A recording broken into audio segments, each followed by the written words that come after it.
Good morning. Hi, this is Tracy Payton.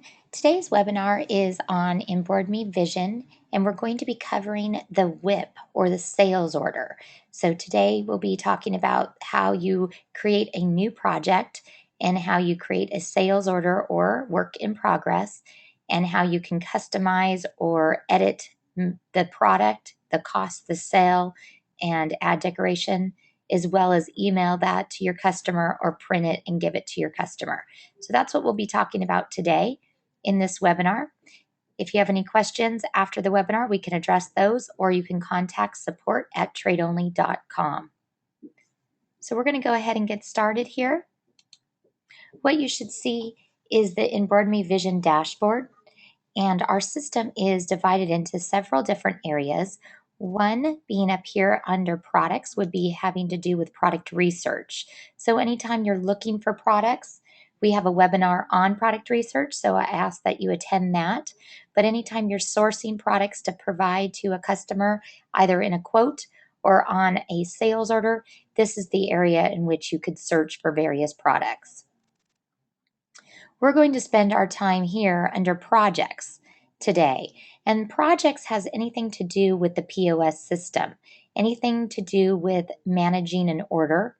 So the whole order cycle is covered under this drop down. And as you can see with our system, we do things a little bit different. We create a project first, and I'll talk about how that happens and why we do that. But once you create a project, within that project, you can have a quote, a presentation, a sales order, or a WIP. You'll have your purchase orders as well as your sales invoices. So everything would be included in that one project. And what we like to think of is you create a project for every new order for a customer. So we'll be talking about that. The other areas within the system are contacts. This again is the CRM area. You can have reports and run reports out of the system. So that's the report area and function. There's the financial area. Again, this is where you'll have receivables. You'll also see your royalty report and have an account summary. And then the last area of the vision system is websites. And this is where you can create company stores for your customers, as well as view and edit or manage your Embroidme website. So again, today's webinar is on order management, the WIP, and sales order. So we're going to go ahead and start out today, and we're going to create that project that I spoke a little bit about. So the first step, again, in any order that you process is to create a project. So I'm going to come down here under projects and select new project. And basically what this is doing is creating a virtual file folder for you to put all your documents into. So we have a project that we're creating, and we're going to give it a subject.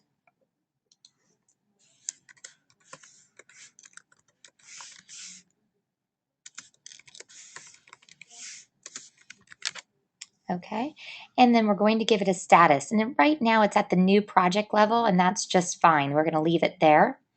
Give it a target date. A target date is the need, the customer's need for the products to be in their hands. So we'll go ahead and give it March 30th. And you can designate this project. Is it for a customer, a prospect, or a vendor? So we're going to leave it at customer. And this is where you can add in a new customer, or you can choose an existing customer. So if I type in the first few letters of a customer that I know is in the system, I can go ahead and select that customer. And with that selection comes the contact information. And if there were multiple contacts, I would see those there. So I can select the contact that I'm working with for this customer. You'll also notice that there are notes against this customer record. So I can view the notes if I wanted to.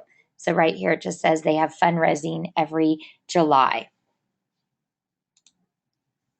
The sales rep is going to default to the person who is creating the project and who is signed into their vision system. So this again is the first step. It is different from what you have in Boss. Before you would just create the quote, and then if you needed to, you would convert the quote to the WIP. In this case, we create a project and everything's housed in the project. This way, if you convert a quote to a WIP, you do not lose the history. You still have access to what you originally quoted. Everything is in this folder for you to reference. So that's a little bit different, and it just takes a couple minutes to create the project. Again, that is the first step. So once we create the new project, we're going to come over here to this next button up in the top right. And we're going to go ahead and create a sales order, also known as the work in progress, the WIP. You will be directed to the Build a Sales Order screen. This is where you're going to create that WIP. You're going to put your products on it. You're going to edit those products, add decoration if you need to, and establish when they need the goods by. So this is the WIP or the sales order screen. So the first thing I'm going to do is I've put a product up here on my clipboard. I'm going to go ahead and select this polo and add it to the order. There are a couple ways in which you can add product to the sales order or the WIP. One being the clipboard, which I just did. I selected the product and then I hit go and it added it to the sales order. The other ways in which I can get product onto my order is if I know the product code, either the vendor code or the unique vision code, I can go ahead and key it in here. So if I want to do a K500, I can go ahead and grab that polo and it will go ahead and put that onto the sales order as well. It will ask me to select the colors and sizes. So I will go ahead and put those in.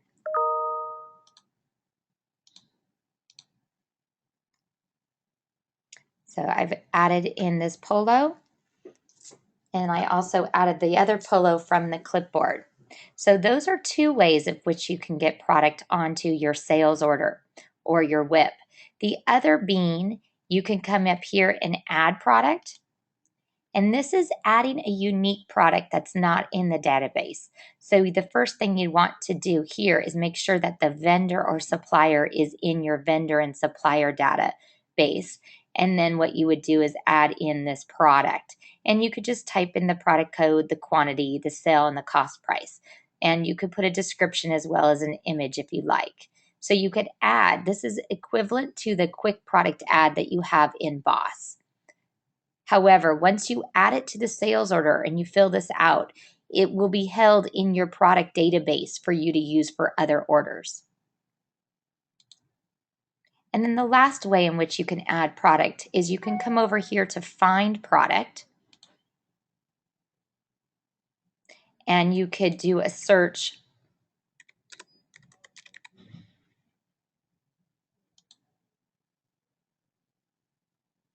and you could grab a t-shirt here and add it directly to the sales order. Again, it will ask you to select the color and the size.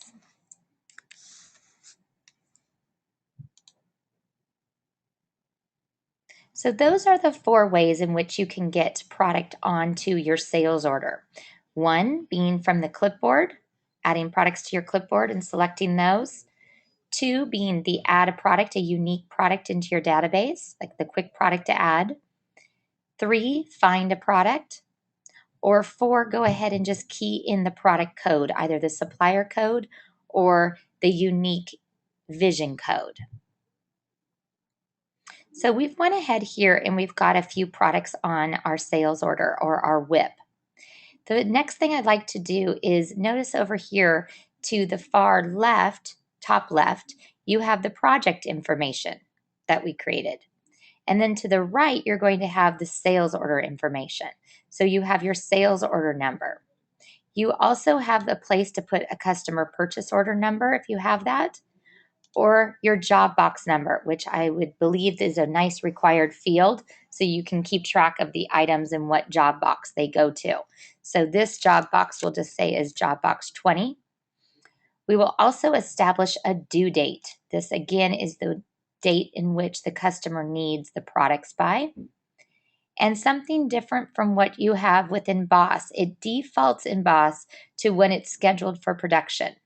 In this system, you do need to schedule it. So if the due date is the 30th, you will come in here and schedule out when you want this project or these polos to go into production. So we'll say on the 27th. There's a couple other things here that I want to point out. You have urgent and you have proof. Both of these items will show up on the production planner. So it is important that if this is an urgent job that you check this box so that you can sort by urgent jobs on your production planner. The other way you have, or the other box there, is the proof. And a proof just means that they're requiring a proof. So if you check that, it will show again on the production planner as well. You have a shipping tab, and this is going to again show you the contact that you're dealing with and their shipping address. You also have a billing tab. This will be the contact and then the billing address. And if it's different from the shipping, you can go ahead and select the new contact or select a different address. Okay, so going down and editing the various products that you see here. We have the Whisper Polo and the K500 Polo, as well as the ladies t-shirt. So what we need to do is come in here and dealing with this 8540 Whisper Polo, we need to come in here and define the colors and sizes. So we'll go ahead and select Apple, and we'll select 100 larges. Now, what I do want to note is that you can tab through the screens. It's more efficient and time savings if you just go ahead and tab, as well as when you click in, if you make any changes, tab through the different fields so that those changes do stay. So what we've done is we've done the color apple in a large. The supplier is Bodick and Rhodes. You have your quantity as well as your cost and sale and gross margin.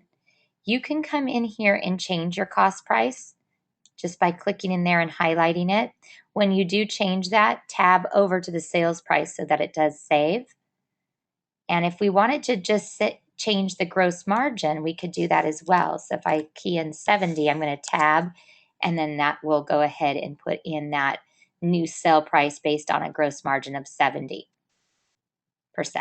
and give you the new total. It is important when you're dealing with the cost and sell and you're making these changes that these little locks are unlocked. If you find that they are locked, then you need to click and unlock them in order to change any types of price, whether it be a cost or a sell price. And if your customer is in front of you, we've mentioned this before, but if you click this double arrow, it will hide that information, the supplier information, as well as the cost price and the gross margin, so that they don't have access to that if they're right in front of you and the screen is near them. So the next thing that I want to talk about is we can branch out and see a little more detail regarding this product by clicking on this arrow over here in the far left. So if I click on this, this will actually open up and give me more detail on this particular polo. So I now see a thumbnail image of the polo as well as a description, and I can go ahead and edit this description and shorten it.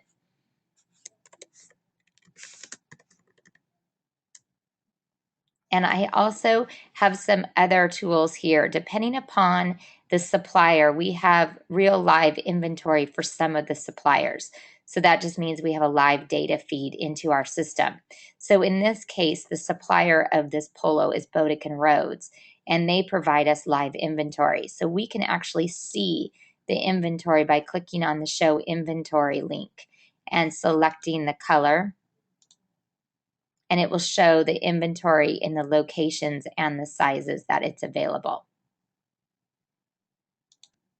You also can view any vendor notes. These are unique notes from the vendor. It could be casing. It could be additional notes that you might want to reference. So you can see those there by clicking on View Vendor Notes.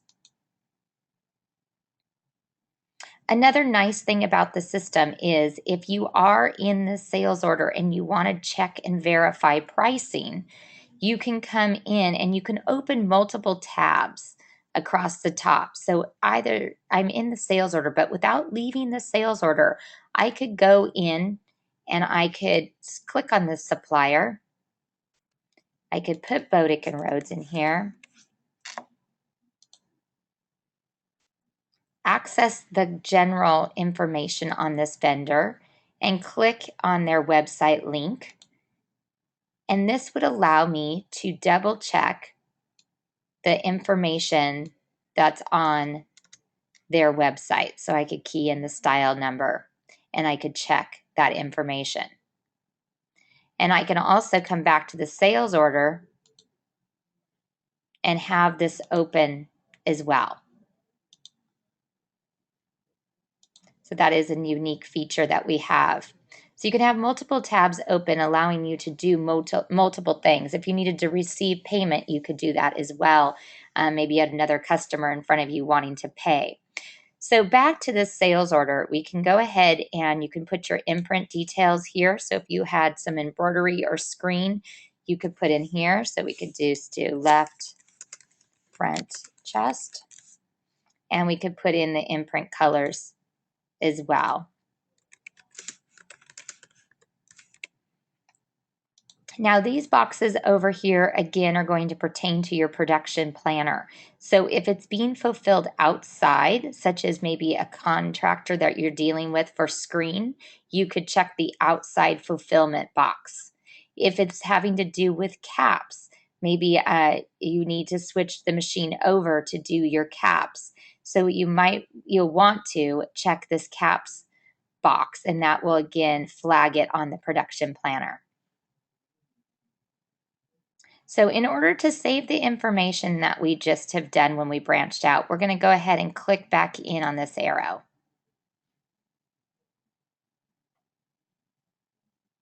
Now, the other thing that I want to mention is you have some tabs up here, and this allows you to put in your preferred decorators or your decoration methods.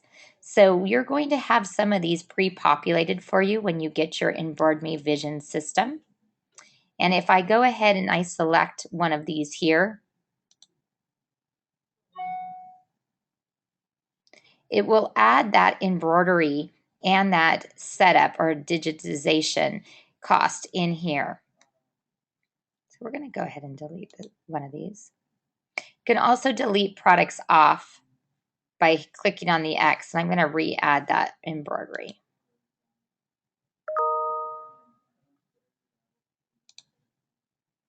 So there we have the embroidery based on the stitches, and then we have also the setup or the digitization. So we have that there. Now, if I wanted just to have the embroidery apply to everything, I would leave it as is, and you can see that it's adding up quantity of 300. So it's actually, we're doing embroidery for all the shirts above it. However, if I, for some reason, wanted to silk screen this polo and I wanted to embroider the K500, I can come over here to this insert, and it allows me to insert a line break.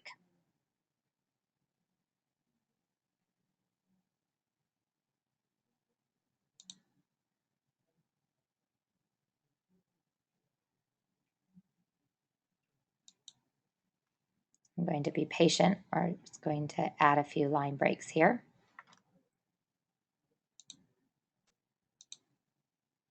Oh, there we go. Let's delete some of these.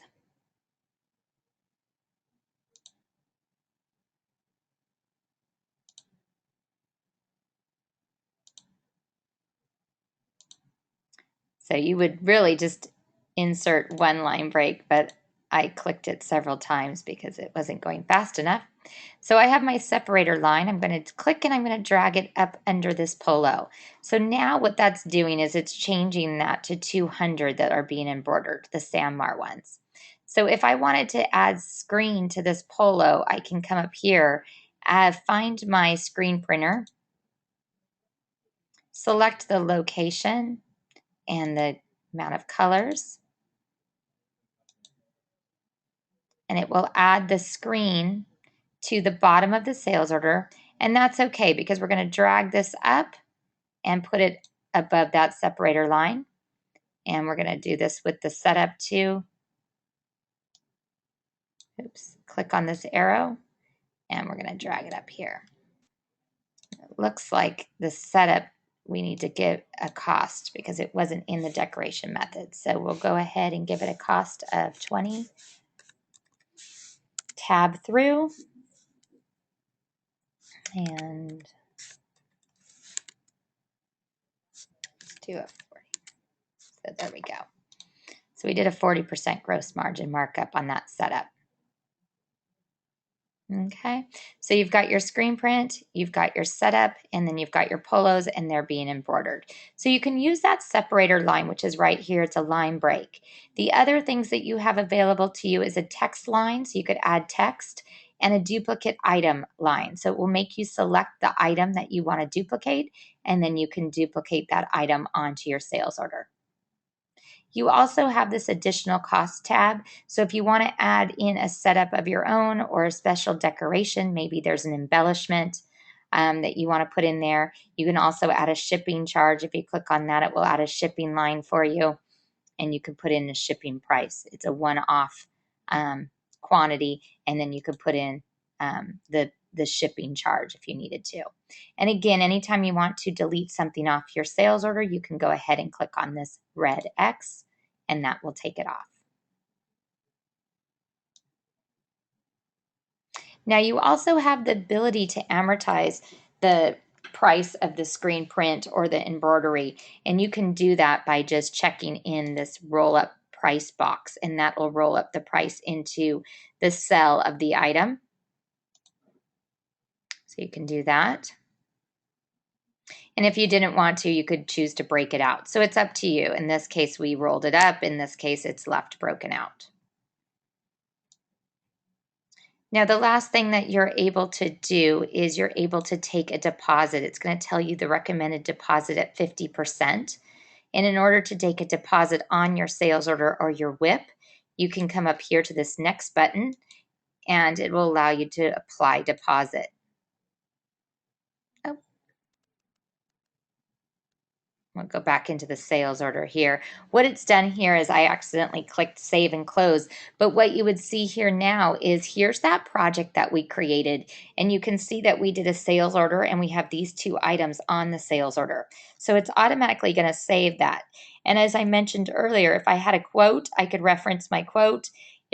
When I generate the purchase orders for the sales order, I would see then my purchase orders that apply to the sales order and invoices, as well as activities that I've done for this customer on this project, and notes and files.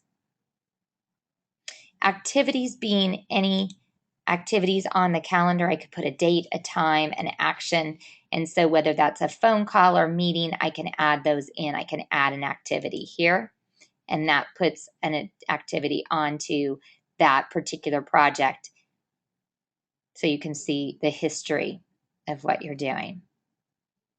So we can go ahead and say email sent. And we can also complete that activity by checking this box and save.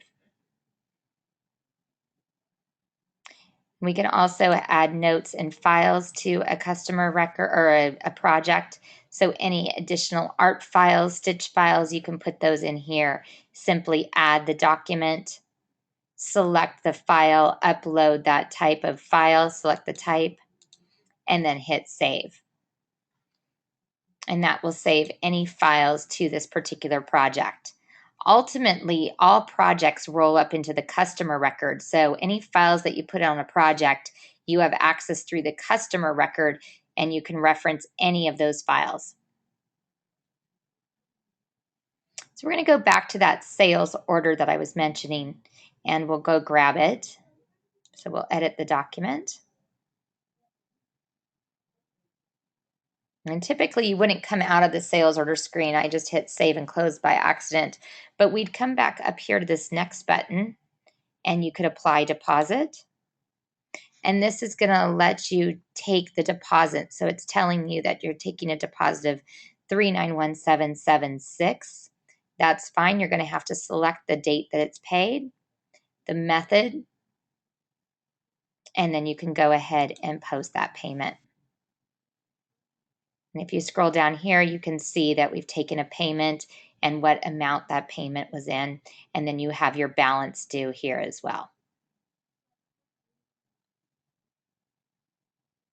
The last thing that we want to cover is while you're in the sales order or the WIP, if the customer is in front of you, you might want to just come over here to next and print out a copy of that PDF for them. Or you can choose to send and share that PDF, which means email it to the customer. If you'd like to see what that looks like prior to sending or printing, you'll want to be over here in Design View. So if I click on Design View, this is where you have the options as to what you want to present or print out for that customer. So you can see that you have the ability to add a cover page. And when you click on that, you do have some templates that you can choose of cover pages. So you could put in a gray swirl if you like and jazz it up a bit. But for this WIP or this sales order, it's typically pretty straightforward, and this is what they're ordering, and it's more of a line item, so we can uncheck this box. We have our company details with our images up there at the top. You could include notes. You could exclude 0 line items. You could even print as a pro forma invoice. So those customers who need an invoice instead of a sales order acknowledgement, you could print it as a pro forma invoice for them to take back to their organization to pay from. You also are able to print a production copy from this as well. So you can print this out and stick it in the job box. And when it hits production, you can use this as your production copy.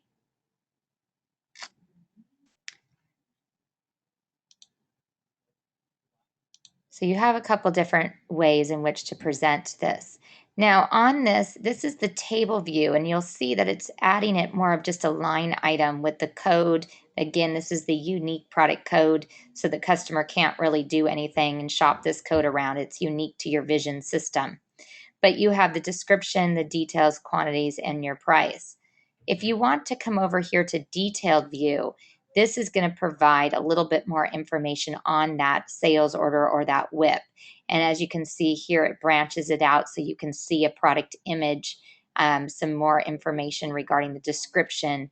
So it's a little bit different view than what you had in table view. So it's kind of up to what you want to present and print out or send to the customer. So there you have the sales order, and it's a PDF. And again, you can come up here to the next button and send and share it. And this will generate an email out to that customer and attach the PDF of the WIP or the actual sales order for them to acknowledge. So you could go ahead and raise the purchase orders off this sales order.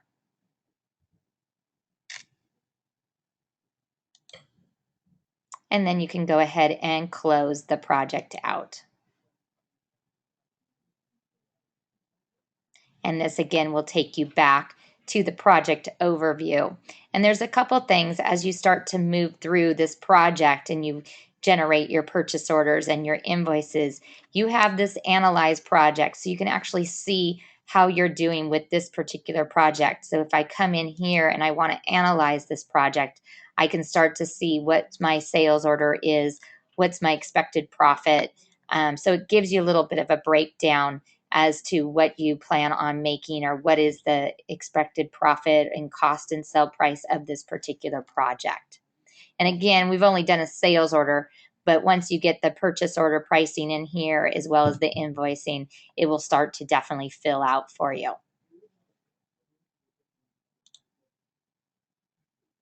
So that concludes the Embroidme Vision WIP or sales order process. So again, we start with creating a new project, which is different from what you've done in the past, and it's all located under this projects dropdown. And once you create a new projects, you can come over here to projects overview.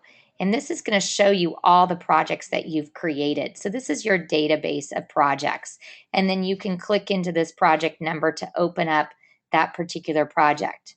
You also can come over here and see all the sales orders, quotes, purchase orders that you have. So we created a sales order. So if we wanted to open the project, we could under projects overview. Or we could go straight into sales orders and search our sales order database for the particular sales order we just did and pull it up this way. You have several different ways in which you can search for sales orders, and you can come up here, you can look at all, you can look at new order, you can look at those that are acknowledged. A sales order or a WIP is in new order status until you print it or you send it to the customer. Then it does change to acknowledged. And then, of course, once you've invoiced it, it will change to invoiced. So you'll see the statuses right here.